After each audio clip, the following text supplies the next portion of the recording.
The champagne glass slipped from my daughter-in-law's hand the moment she hit the floor. Jessica's mother, Helen, was convulsing on my marble kitchen floor, foam collecting at the corners of her mouth, and all I could think was, well, that wasn't supposed to happen to her. If you're watching this, subscribe and let me know where you're watching from. Before I tell you how I got to this point, let me be clear about something. I've spent 70 years on this earth, and I didn't survive a ruthless business world by being stupid. When someone tries to poison you at your own retirement party, you notice. Especially when that someone has been eyeing your bank account like a starving woman stares at a feast. 2 hours earlier, my kitchen had been full of laughter and celebration. I'd just sold my consulting firm for $23 million. Not bad for a company I'd built from nothing after my husband died 15 years ago. Michael, my son, had insisted on throwing this party. "Mom, you deserve to celebrate," he'd said, those sincere brown eyes of his working overtime. "Let Jessica handle everything. You just relax and enjoy." I should have known something was wrong when Jessica volunteered to play hostess. The woman who usually complained about loading the dishwasher was suddenly Martha Stewart incarnate, arranging flowers and polishing crystal like her life depended on it. Which, as it turned out, it probably did.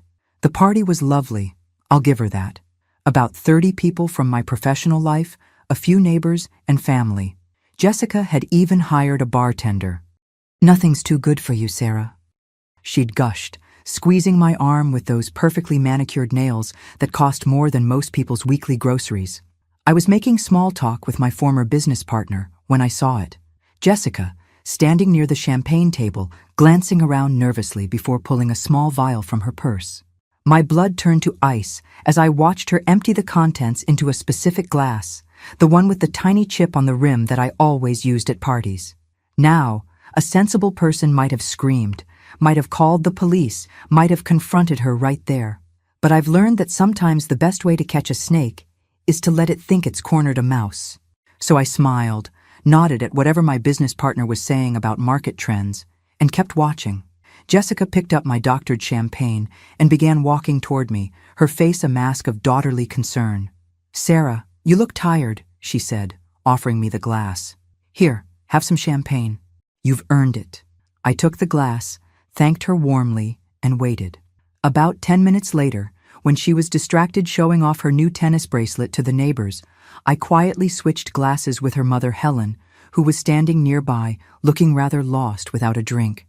Helen had always been a bit scattered. Poor thing.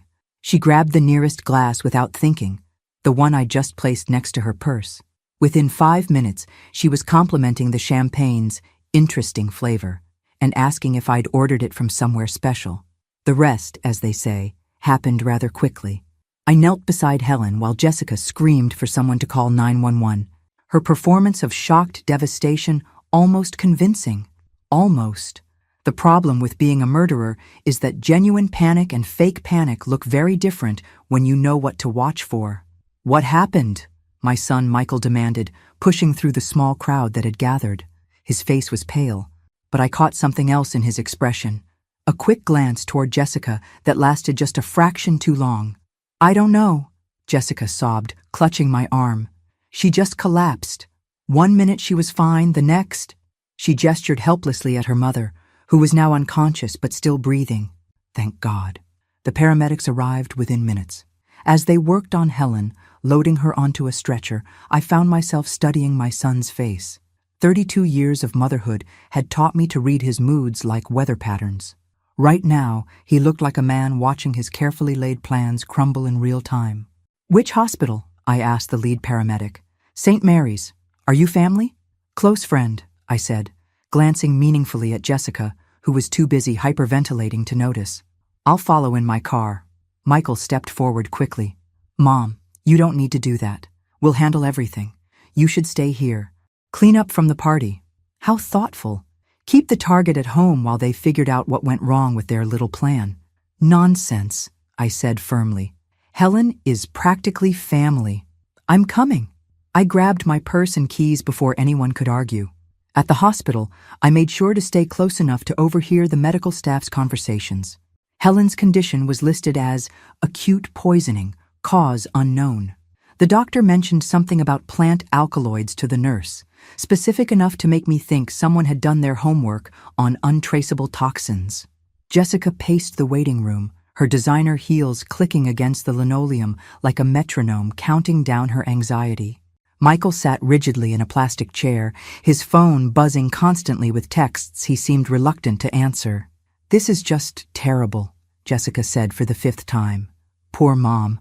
I can't understand how this happened." I patted her shoulder sympathetically. "These things are often mysterious, dear. I'm sure the doctors will figure it out." Then I added, almost casually, "You know, it's lucky she didn't drink much of that champagne. She only had a few sips before she collapsed." Jessica's step faltered almost imperceptibly. "Champagne? You think the champagne caused this?" "Oh, I'm sure it's nothing," I said with a dismissive wave. "Just an old woman's mind looking for patterns where there aren't any." But Jessica's face had gone a shade paler, and her hands were trembling slightly as she reached for her coffee. Michael was watching our conversation with the intensity of a hawk studying field mice. 3 hours later, a doctor emerged to tell us Helen was stable but would need to stay overnight for observation. The tests were inconclusive, he said, but whatever she'd ingested was slowly working its way out of her system. "Can we see her?" Jessica asked. "Family only, and she's sedated. Best to come back tomorrow." As we left the hospital, Michael walked me to my car.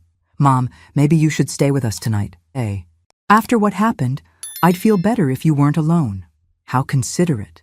Especially since Helen's little medical emergency had probably left them wondering if I suspected anything. The answer was yes. Absolutely I did. But they didn't need to know that yet. "That's sweet of you, dear, but I'll be fine. I have that new security system, remember?" I kissed his cheek and got into my car, watching in my rearview mirror as he and Jessica had what looked like an urgent, whispered conversation in the parking lot. Back home, I poured myself a real glass of champagne, from a fresh bottle naturally, and settled into my study. Time to figure out exactly what my loving family had planned for me, and more importantly, what I was going to do about it. I spent the night doing something I'd become quite good at in 45 years of business. Research. Not the kind you do with computers and databases, the kind you do with a clear memory and a suspicious mind. Helen's poisoning wasn't random, and it certainly wasn't an accident. Someone had planned to kill me at my own party, probably hoping to make it look like a heart attack or stroke. At 70, those things happen. No one questions a successful woman's heart giving out from the stress of selling her life's work. But why? That was the $23 million question, wasn't it? I made coffee at 5 in the morning and sat at my kitchen table with a legal pad, writing down everything I knew about Michael and Jessica's financial situation. It wasn't pretty. Michael's architectural firm had been struggling since the recession, and Jessica's boutique jewelry business was more hobby than profit center. They lived well, too well for their actual income. Their mortgage on that ridiculous house in Westfield was 3 times what they could reasonably afford. The BMW and Mercedes in their driveway weren't paid for. Jessica's shopping habits alone could fund a small country's education budget. I'd help them, of course. What mother wouldn't? A few thousand here and there when Michael mentioned they were tight some months. The down payment on the house when Jessica cried about wanting to start a family in the right neighborhood. Private school tuition for Emma when they insisted public schools weren't good enough. Looking at my checkbook records, I'd given them nearly $200,000 over the past 5 years. Gifts, I'd called them. Investments in their happiness. Never loans. That would have been tacky. But now I was wondering if they'd seen those gifts differently. Less like motherly generosity and more like advance payments on an inheritance they couldn't wait to collect. The phone rang at 7:30. Jessica, calling to check on me. "Sarah, I couldn't sleep all night thinking about you," she said, her voice heavy with concern. "After what happened to Mom, I just worry that maybe there was something wrong with the food or drinks. You didn't feel sick at all, did you?" How thoughtful of her to check whether her poison had found its intended target. "Not at all, dear. I feel fine. Have you heard anything more about Helen? The doctors say she should be able to go home today. They think maybe she ate something that disagreed with her before the party. You know how she is with her medications. She probably took something on an empty stomach." Helen Peterson was many things, but careless with medication wasn't one of them. The woman organized her pills like a military operation, complete with labeled containers and smartphone reminders. That's such a relief, I said. I was worried it might have been something at the party. That would have been terrible. Oh no.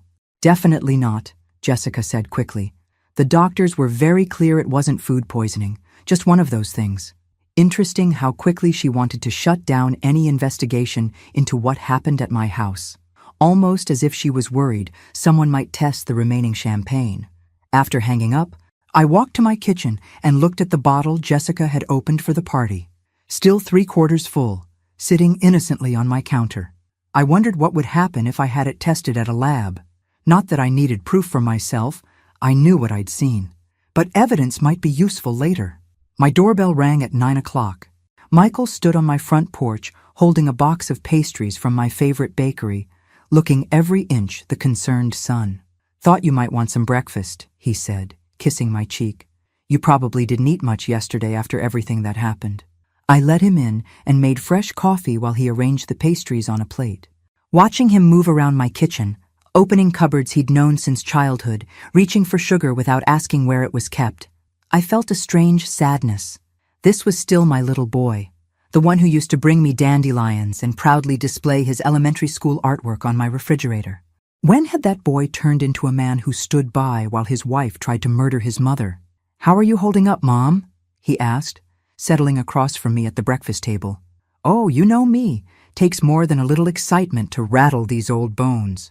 He smiled, but it didn't reach his eyes. That's what I was afraid of. An odd thing to say. I sipped my coffee and waited. "The thing is," Michael continued, picking at a Danish, "Jessica and I have been talking about your situation." "My situation? You're 70 years old, Mom, living alone in this big house, all that money from the sale." He gestured vaguely. "It just seems like a lot for one person to manage." There it was, the setup for whatever they had planned next. "I appreciate your concern, dear," I said, keeping my voice light. "But I've been managing quite well so far." Michael leaned forward, his expression earnest.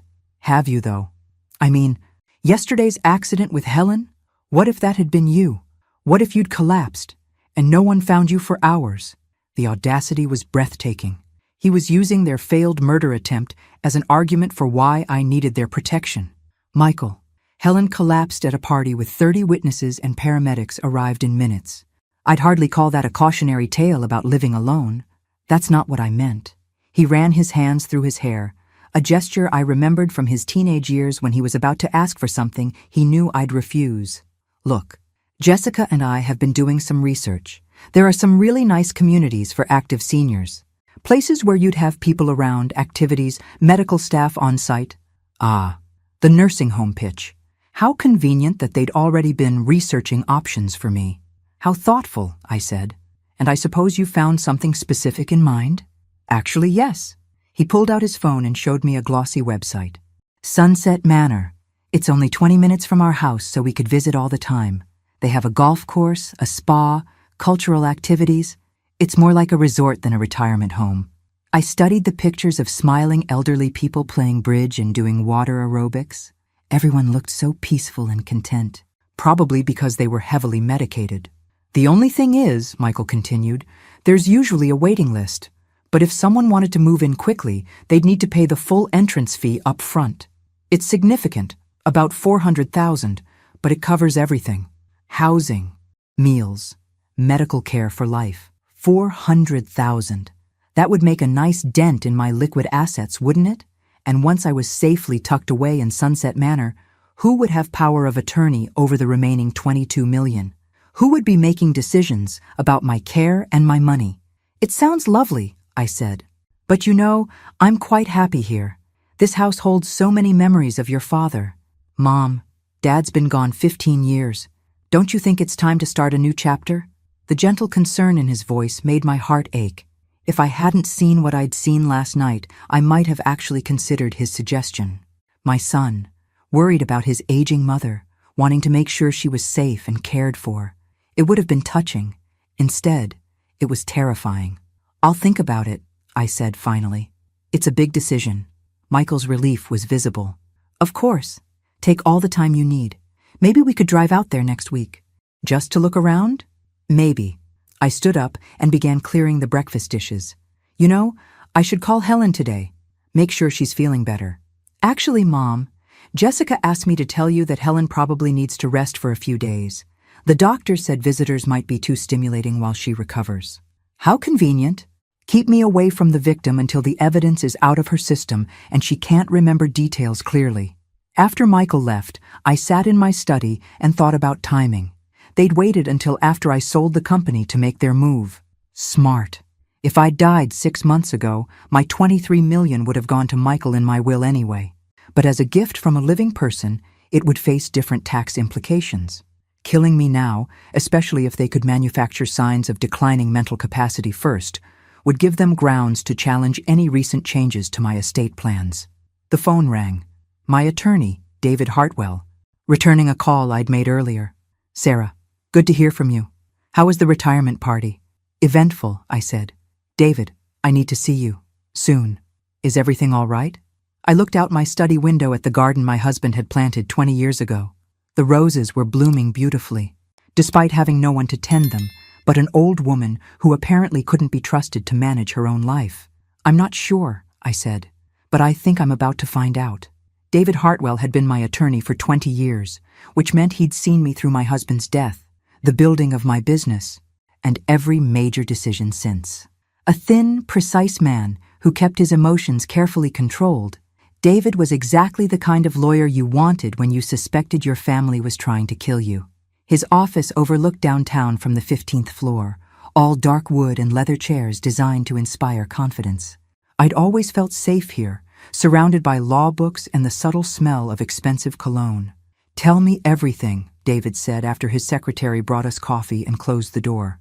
I told him. Every detail from the party, Helen's collapse, Michael's visit this morning. David listened without interruption, occasionally making notes on his legal pad. You're certain about what you saw? He asked when I finished. As certain as I am that I'm sitting in this chair. David leaned back, tapping his pen against his lips. The problem is proving intent. Jessica could claim she was adding something harmless to the champagne, a supplement, a flavoring, something personal. Without testing the remaining champagne, we have no evidence of attempted murder. Then let's test it. If we find poison, we have proof she attempted to kill someone. But we still can't prove she intended to kill you specifically. She could claim she was targeting her own mother for insurance money, or that it was meant for someone else entirely. I hadn't considered that angle. So even with proof of poisoning, they could escape a murder charge? Attempted murder, yes. But Sarah, there's something else we need to discuss. David's expression grew serious. If they're willing to kill you for your money, they might try other approaches first. Legal challenges to your competency, for instance. On what grounds? Your age, living alone, the stress of selling your business? If they can establish a pattern of declining judgment or mental capacity, they could petition for guardianship. Once they control your person, they control your assets. The nursing home suggestion suddenly made more sense. Get me isolated, surrounded by medical professionals who might be willing to document signs of confusion or dementia, especially if those professionals were being paid well for their observations. What do I need to do? David opened a file drawer and pulled out a thick folder. First, we document your current mental state.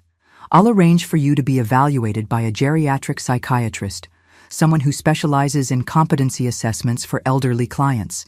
Get that on record immediately. And then? Then we get creative with your estate planning. David's smile was sharp. If Michael and Jessica want to play games with your money, let's make sure they're playing by your rules. We spent the next 2 hours going over options. Trust structures that would make it difficult for anyone to challenge my decisions. Medical directives that specified exactly who could and couldn't make healthcare decisions on my behalf. Financial arrangements that would trigger automatic audits if anyone attempted to access my accounts without proper authorization. There's one more thing, David said as I prepared to leave. Given what you've told me about last night, I think you should consider your personal safety. If they tried once, they'll try again, probably more carefully next time. I thought about Michael's suggestion that I stay with them last night. How convenient that would have been. A grieving widow, distraught over a friend's sudden illness, perhaps taking a sedative to help her sleep. So easy for an elderly woman to accidentally take too many pills. What do you recommend? Security cameras for starters, motion sensors, a panic button system. I can recommend a company that specializes in protection for high net worth individuals. High net worth individuals. That's what I was now, apparently. Rich enough to kill for. Driving home, I found myself studying every car in my rearview mirror, wondering if I was being followed. Paranoia. Probably. But as my husband used to say, you're not paranoid if they're really after you. My phone rang as I pulled into my garage. Jessica, her voice bright with artificial cheer. Sarah, I wanted to let you know Mom's home from the hospital. She's feeling much better, though she doesn't remember much about last night. The doctor said that's normal with this kind of incident. How perfectly convenient. I'm so glad she's all right. I'd love to visit her tomorrow. Oh, she's really not up for visitors yet. Maybe in a few days? I'll let you know. Of course, dear. Just tell her I'm thinking of her. After hanging up, I sat in my car for a long moment, looking at the house I'd called home for 30 years. My husband and I had bought it when Michael was 10, full of dreams about family dinners and holiday gatherings. The mortgage had been a stretch then, but we'd been young and optimistic, certain that everything would work out. Now it felt like a fortress under siege, but I'd been in business long enough to know that sometimes the best defense is a good offense. Time to show my family what a 70-year-old woman was really capable of. The security company arrived at 8 the next morning. 3 technicians in unmarked vans who spent the day installing cameras, motion detectors, and a panic button system that could summon police in under 3 minutes.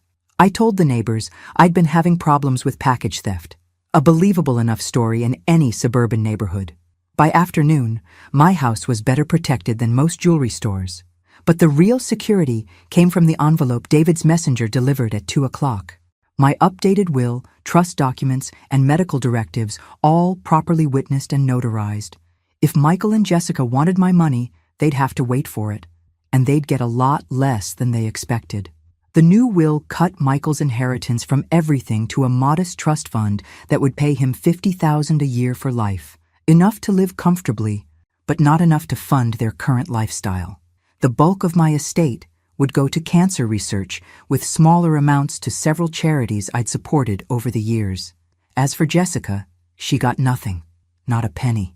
I'd never liked the woman, but I'd tolerated her for Michael's sake. Attempted murder, however, was where I drew the line. I was reading through the documents one final time when my doorbell rang. Through the security monitor, I could see Michael and Jessica standing on my front porch, both looking somewhat grim. "Mom, we need to talk," Michael said when I opened the door. "Of course. Dear, come in." They settled in my living room, Jessica perched on the edge of the sofa like she might need to run at any moment. Michael looked around the room, his gaze lingering on the new security camera in the corner. "New camera?" he asked. "Package theft," I said smoothly. "You can't be too careful these days." Jessica cleared her throat. "Sarah, we've been thinking about what happened the other night, with Mom's accident." "Yes? Well, it's just that we feel terrible about having the party here. If something we brought caused her to get sick..." She trailed off, dabbing at her eyes with a tissue. I watched this performance with professional appreciation. Jessica had clearly been practicing. "I'm sure it wasn't anything you brought, dear. But what if it was?" Michael leaned forward. "What if there was something wrong with the champagne, or the food, or..." "Mom, I'd never forgive myself if we'd accidentally put you in danger." Here it came, the setup for whatever they'd planned next. "The point is," Jessica said, "we think it might be better if we took care of you for a while, just until we're sure you're safe." "Took care of me how?" "Well, you could stay with us," Michael said. "Just temporarily, until we figure out what happened the other night." I let the silence stretch, watching their faces. Michael looked genuinely worried. He'd always been good at convincing himself his motivations were pure. Jessica looked like a woman whose mortgage payment was overdue. "That's very thoughtful," I said finally, "but I'm perfectly safe here." "Are you, though?" Jessica's voice took on an edge.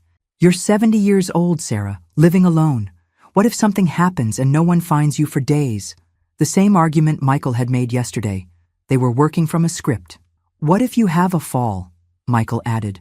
"Or a heart attack? Mom, at your age, anything could happen." At my age. As if 70 meant I was already dead and just hadn't noticed yet. "You know," I said thoughtfully, "you're absolutely right. Anything could happen at my age." That's exactly why I spent the day updating my will. The temperature in the room dropped about 10 degrees. Your will? Jessica's voice was carefully neutral. Oh yes. It's amazing how a brush with mortality, even someone else's, makes you think about these things. I realized my old will was terribly out of date. Michael's face had gone pale. What kind of updates? I smiled at him. The same smile I'd used when he was 8 years old, and I'd caught him lying about breaking my favorite vase. Oh, just some minor adjustments to reflect my current priorities. You know how these things go. The silence that followed was deafening. I could practically hear their minds racing, trying to figure out how badly their plans had just been disrupted. Well, Jessica said finally, her voice tight. I'm sure whatever you decided was for the best. I think so too, dear. They left shortly after, promising to check on me soon. I watched from my security monitor as they sat in their car in my driveway for 10 minutes, having what looked like a very intense conversation. Then Jessica made a phone call. I couldn't hear what she was saying, but I could see her gesturing angrily. Michael kept trying to take the phone away from her, and she kept pushing his hand aside. When they finally drove away, I poured myself a glass of wine and settled into my favorite chair. Tomorrow, I would implement phase 2 of my plan. But tonight, I was going to enjoy the first peaceful evening I'd had in days. After all, there's something deeply satisfying about watching your enemies realize they've underestimated you. The game was just beginning, and I'd been playing it a lot longer than they had. The next morning brought a visitor I wasn't expecting. Helen Peterson stood on my doorstep, looking pale but determined, clutching a small purse like a lifeline. Sarah, I need to talk to you, she said without preamble. It's about the other night. I invited her in and made tea, studying her face for signs of the poisoning. She looked tired but alert, certainly more coherent than her daughter would have liked me to believe. Jessica told me I had some kind of reaction to medication, Helen said, settling into my living room chair. But Sarah, I don't take any medications except vitamins, haven't for years. Interesting. What do you remember about the party? Everything, until I started feeling dizzy. I remember the champagne tasting strange, bitter, almost metallic. And I remember seeing Jessica near the drinks table earlier, doing something with a small bottle. My pulse quickened. What kind of bottle? Like an eyedropper bottle, the kind you'd use for essential oils or other things. Helen's hands shook slightly as she set down her teacup. Sarah, I think my daughter tried to poison you. Why would you think that? Helen's laugh was bitter. Because she's been talking about your money for months, how unfair it is that you have so much and they struggle, how much easier their lives would be if something happened to you. The pieces were falling into place. Has she said anything specific? Last month, she asked me if I thought you'd updated your will recently. She seemed very concerned about Michael's inheritance. Helen met my eyes. Sarah, I think they've been planning this for a while. I made a decision. Helen deserved to know what her daughter had tried to do, and I needed an ally who'd witnessed their behavior firsthand. Helen, I saw Jessica put something in my champagne glass. I switched our drinks deliberately. The color drained from her face. She tried to kill you. And I almost died instead. Yes. We sat in silence for a moment, processing the magnitude of what had happened. What are you going to do? Helen asked finally. I'm going to give them exactly what they want, I said. Just not the way they expect to get it. Helen raised an eyebrow. What does that mean? It means your daughter and my son are about to learn that some games have higher stakes than they realized. After Helen left, I made a phone call to an old business contact. Patricia Williams ran a private investigation firm that specialized in corporate espionage and background checks. We'd worked together several times over the years when I needed information about potential business partners. Sarah Wilson. Patricia's voice was warm through the phone. I heard about your sale.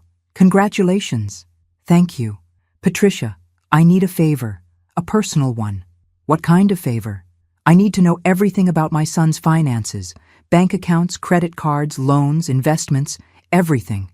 There was a pause. Sarah, are you sure? Sometimes family information can be uncomfortable. I'm sure. Give me 48 hours. While Patricia worked her magic, I implemented the next phase of my plan. I called Michael and asked him to meet me for lunch at our old restaurant, the place we'd celebrated his graduation from architecture school, his wedding, Emma's birth. He arrived looking nervous, constantly checking his phone. "How are you feeling, Mom? You sounded upset when you called." "I've been thinking about what you and Jessica said, about my safety, about planning for the future."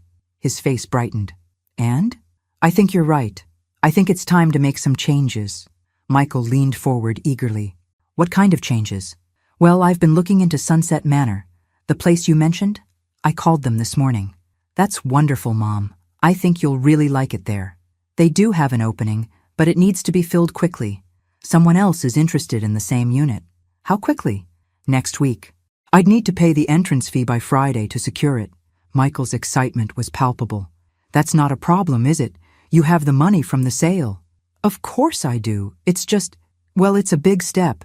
I thought maybe you and Jessica could help me with the paperwork. Make sure I'm making the right decision." "Absolutely.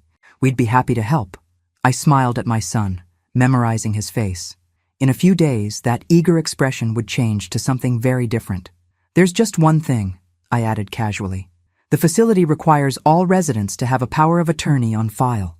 Someone to make decisions if they become unable to. I was hoping you'd be willing to take that on." "Of course, Mom. Whatever you need." "Perfect." Michael thought he was maneuvering me into giving him control of my money. Instead, he was walking directly into my trap. Patricia called Thursday morning with her report. I listened in growing amazement as she detailed Michael and Jessica's financial situation. It was worse than I'd imagined. "They're leveraged to the hilt," Patricia said. "The house has been refinanced 3 times. They have 2 mortgages, plus a home equity line of credit that's maxed out. Credit card debt exceeding $80,000. "How have they been making payments?" "Barely. Michael's business has been operating at a loss for 2 years. They've been using credit cards to pay other credit cards. Classic signs of financial desperation." "Anything else?" "Jessica took out a life insurance policy on you 6 months ago. $500,000, with her listed as beneficiary." My blood turned to ice. "How is that legal?" "She claimed insurable interest as your daughter-in-law and caregiver. The insurance company probably assumed Michael was the actual beneficiary and Jessica was just handling the paperwork." "A life insurance policy. They'd been planning my death for months, not days." "There's one more thing. Sarah. Michael's been making regular payments to someone named Dr. Richard Steinberg, a geriatric psychiatrist." "For what?" "I'm not sure yet, but the payments started 3 months ago. Small amounts, like consultation fees." "Dr. Richard Steinberg. I made a note to ask David about him." That afternoon, Michael and Jessica arrived at my house with a briefcase full of paperwork for Sunset Manor. They spread the documents across my dining room table like generals planning a battle. "This is the admission contract," Jessica explained, pointing to a thick stack of papers. "And this is the financial disclosure form. It lists all your assets so they can calculate your monthly fees." "It's very thorough," I observed, scanning the documents. "They'd want access to all my accounts, all my investments, everything." "The power of attorney paperwork is here," Michael added, sliding another document toward me. "It's pretty standard. Just gives me the authority to handle your financial affairs if you can't." I read through the power of attorney document carefully. It was far more comprehensive than Michael had indicated. With this signature, he'd have immediate access to my bank accounts, investment portfolios, and the authority to make any financial decisions on my behalf. "This seems quite broad," I said. "Do I really need to give you this much authority?" "Mom, it's just a precaution," Michael said. "The facility requires it. And honestly, at your age, it's good to have someone younger handling the complicated financial stuff." "At my age." There was that phrase again. "What if I change my mind about Sunset Manor?" I asked. "Can this be revoked?" Michael and Jessica exchanged a quick glance. "Well, technically yes," Jessica said. "But the facility has strict policies about residents who try to leave. There are medical evaluations, waiting periods. It's complicated." Of course it was.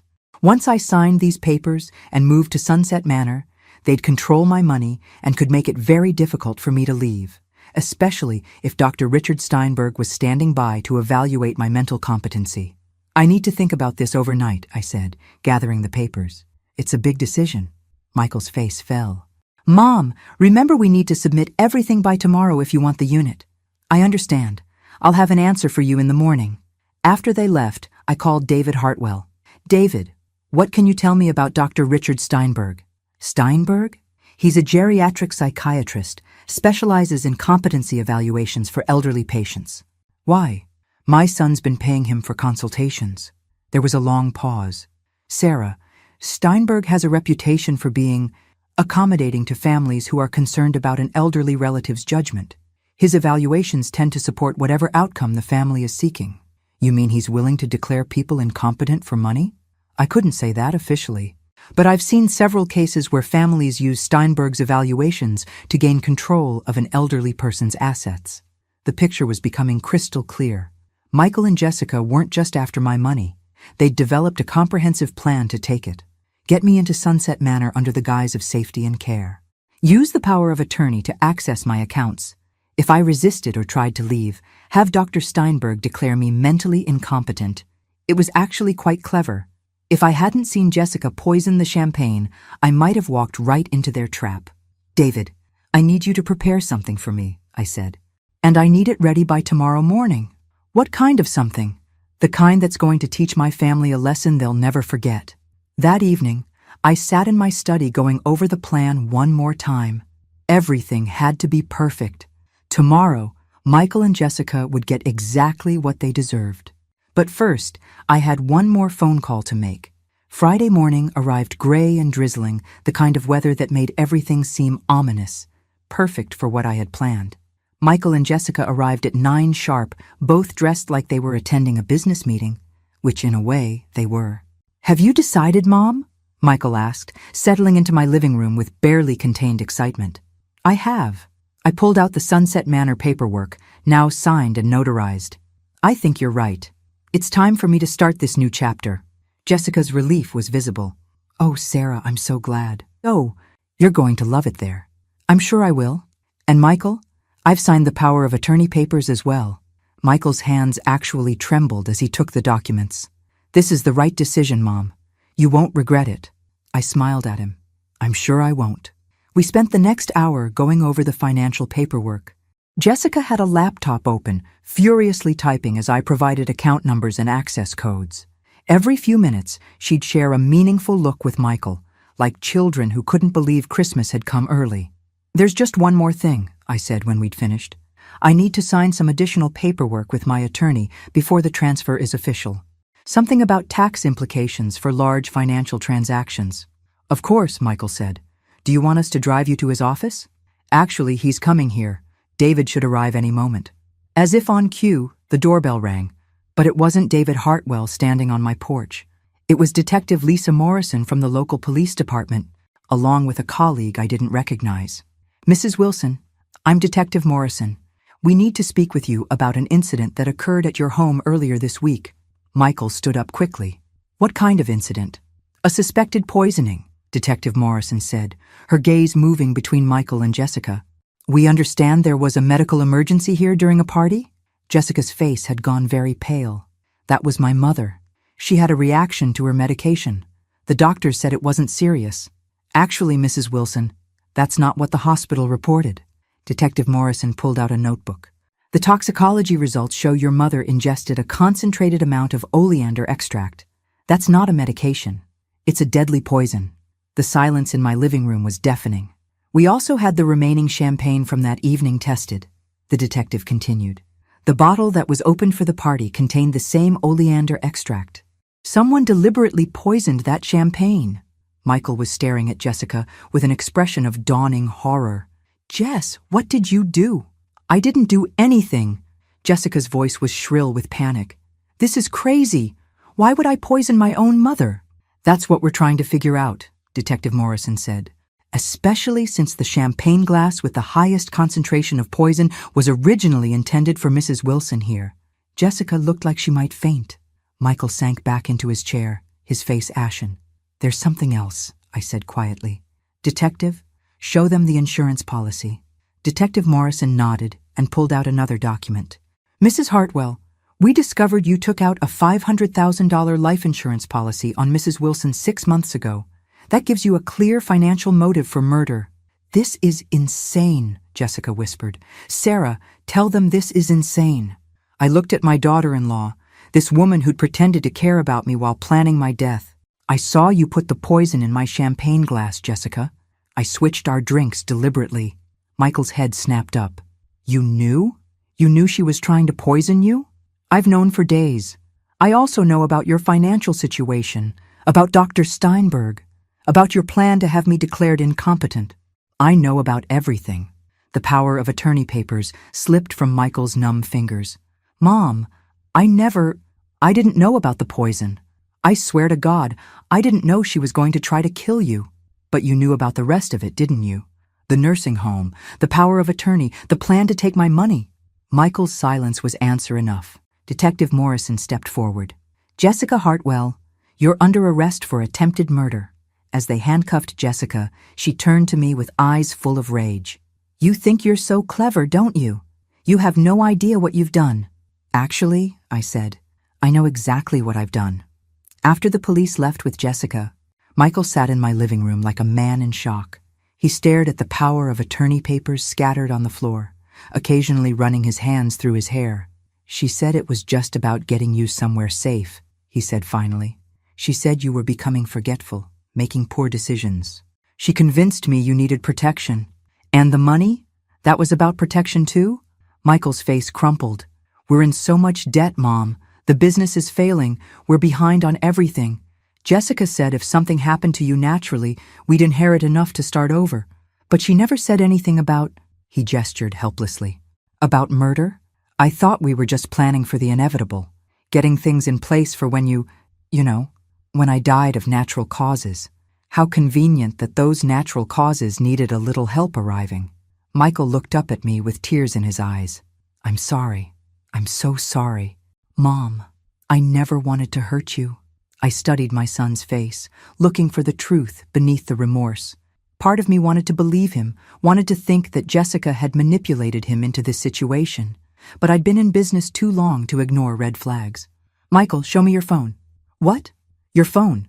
Show me your text messages with Jessica from the past week. Michael hesitated, then reluctantly handed over his phone. I scrolled through his messages, my heart sinking with each exchange I read. Jessica, did you talk to Mom about Sunset Manor? Michael, yes. She's considering it. Jessica, good. The sooner we get her moved, the better. She's been asking too many questions about our finances. Michael, what if she changes her mind? Jessica, she won't. Not after tomorrow night. Michael, what's tomorrow night? Jessica, trust me. By Sunday she'll be begging us to take care of her. I handed the phone back to Michael. You knew, didn't you? Maybe not the specific method, but you knew Jessica was planning something for the night of the party. Michael's shoulders sagged. I thought she meant to scare you somehow. Stage a break-in maybe, or some kind of accident that would make you realize you weren't safe living alone. You thought she was going to stage my attempted murder? Not murder. Just something that would convince you to move to Sunset Manor willingly. The casual way he said it chilled me to the bone. My own son had been comfortable with the idea of traumatizing me into compliance. Michael, there's something else you need to know, I said. I had a private investigator look into your finances. His face went white. What did you find? Everything. The debt, the failed business, the fact that you've been living beyond your means for years. I pulled out Patricia's report. But there was one thing that particularly interested me. The payments to Dr. Steinberg. Mom, I can explain. Can you? Because according to this, you've been paying him to consult on my case for 3 months, before you ever suggested Sunset Manor, before you expressed any concern about my mental state. What exactly were you consulting him about, Michael? Michael buried his face in his hands. Jessica said we needed a backup plan, in case you refused to sign the power of attorney willingly. A backup plan. Steinberg agreed to evaluate you and find signs of dementia or incompetency. Jessica said it was just a precaution in case you became difficult. I felt something cold settle in my chest. You were planning to have me declared mentally incompetent from the beginning. Only if necessary. Only if you refused to let us help you. Help me what, Michael? Help me give you my money? The truth hung in the air between us. My son, the little boy I'd raised and loved and sacrificed for, had been planning to destroy my independence and steal my life's work. There's one more thing, I said quietly. The papers you signed today. The power of attorney I gave you? Michael looked up hopefully. Yes? They're fake. David prepared them specially for this meeting. They give you power of attorney over a bank account that contains exactly $1. Michael stared at me in shock. What? My real money is safely protected in trusts you can't touch. The will you're so worried about? It leaves you a modest annual income and nothing more. And if you're convicted of conspiracy in Jessica's murder plot, even that goes away. Michael's face crumpled. You've destroyed my life. No, Michael. You destroyed your own life. I just made sure you couldn't destroy mine in the process. As I watched my son sit there in ruins, I felt something I hadn't expected. Not satisfaction, not vindication, just a deep, bone-weary sadness for the man he'd chosen to become. 3 months later, I sat in my garden watching the roses bloom, thinking about endings and beginnings. Jessica had been sentenced to 15 years for attempted murder. Michael received 3 years for conspiracy, though his lawyer managed to argue it down from the original charges. Emma, my granddaughter, had called the night before. At 16, she was old enough to understand what her parents had done, old enough to be horrified by their choices. "Grandma Sarah, I'm so sorry," she'd said, her voice thick with tears. "I had no idea they were planning any of this." "I know, sweetheart. None of this is your fault. Can I come visit you this summer? I know Mom and Dad are away, but I'd like to see you." "I'd love that," I'd told her, and meant it. Emma was innocent in all this, a victim of her parents' greed as much as I was. Helen Peterson had become an unexpected friend. We met for coffee twice a week now, 2 women bonded by the bizarre experience of surviving their own family's betrayal. She was considering writing a book about elder abuse, using our story as a cautionary tale. "You know," Helen said during our last coffee date, "I keep thinking about how close they came to getting away with it." "They never had a chance," I replied. "I've been dealing with people who wanted my money for 40 years. The only difference this time was that they shared my DNA." Helen laughed. "Do you ever regret how it ended, with both of them in prison?" I considered the question seriously. Did I regret it? Michael was my son, the child I'd raised and loved. But he was also a man who'd been willing to destroy my life for money. "I regret that it was necessary," I said finally, "but I don't regret protecting myself." The doorbell interrupted my garden reverie. Through the security monitor, I could see David Hartwell standing on my porch, holding a briefcase and looking unusually pleased with himself. "David, what brings you by?" "Good news," he said, settling into my living room. "The insurance company has decided not to contest Jessica's policy on your life. Since she was convicted of attempting to murder you, they're voiding the policy and returning all premiums paid. That's something, I suppose. There's more. Michael's creditors are seizing all his assets to pay his debts. That includes the house you helped them buy. They're asking if you want to make an offer." I thought about Michael and Jessica's house, with its granite countertops and cathedral ceilings. All those beautiful things they'd wanted so desperately. "No," I said. "Let someone else have it. Someone who can afford it honestly." David nodded and pulled out another document. "The final item, your trust restructuring is complete. Your money is now protected in perpetuity. No one can access it without your explicit written consent. And if anyone attempts to have you declared incompetent, the trust automatically transfers to charity. Thank you, David, for everything." After David left, I poured myself a glass of wine and sat on my deck, watching the sunset paint the sky in shades of gold and pink. At 70, I'd learned that money brings out both the best and worst in people. Unfortunately, it had brought out the worst in my own family. But I'd also learned something else. I was stronger than I'd given myself credit for. Smart enough to see through their plans, tough enough to stop them, and resilient enough to build a new life without them. My phone buzzed with a text from Emma. "Grandma, I got accepted to Northwestern. Pre-law, just like you suggested. Can't wait to tell you all about it when I visit." I smiled, typing back, "Congratulations, sweetheart. I'm so proud of you." Maybe that was the real victory. Not stopping Michael and Jessica's scheme, but ensuring that the next generation would have a chance to choose better. Emma would grow up knowing that money was a tool, not a goal. That family meant support and love, not exploitation and greed. The roses in my garden were blooming beautifully, tended now by a wonderful landscaping service I could easily afford. The house felt peaceful, protected by security systems and legal documents that ensured my independence. I'd started this story talking about a failed poisoning at my retirement party, but really, it was about something much more important: the difference between being old and being powerless.